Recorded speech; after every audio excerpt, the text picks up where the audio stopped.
Katie, I want to bring in Michael Beschloss as well to talk about the precedent here, because three presidents, sitting presidents, were subpoenaed by Congress.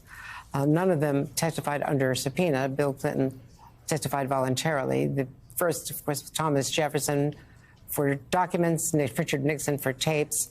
Jefferson refused. Nixon resigned so that the subpoena was no longer operative. It was for the tapes.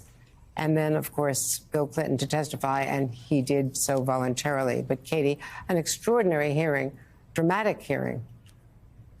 It also forced the resignation of Richard Nixon. And the Supreme Court said that those tapes were relevant and he couldn't withhold them.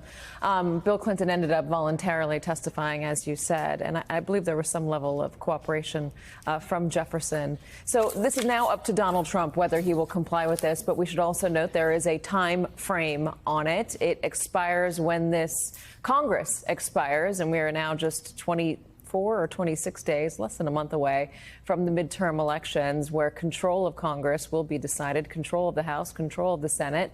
And honestly, though, it's anyone's guess what's going to happen there. There's polling out there, but the polling, who knows in this moment? So really anyone's guess about what might happen to this panel. We do know that Liz Cheney will certainly not be on it because she lost her primary and will not be able to run for general election, run for her seat again. Let's bring in Michael Beschloss, historian, as Andrew said a moment ago. Also with us, Ryan Riley, Ben Collins, Chuck Rosenberg, and Frank Figluzzi. So, Michael, give us the history of this. Where does this fit in? Well, just as you and Andrea have been saying, this has happened before in history.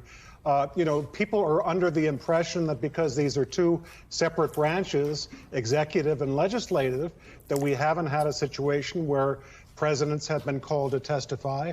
Just as you have said, we had seen that with Johnson and Nixon and Bill Clinton.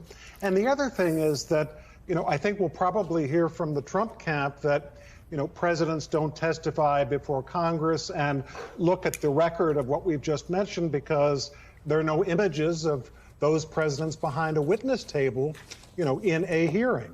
Well, anyone who says that, take a look at October 17th, 1974.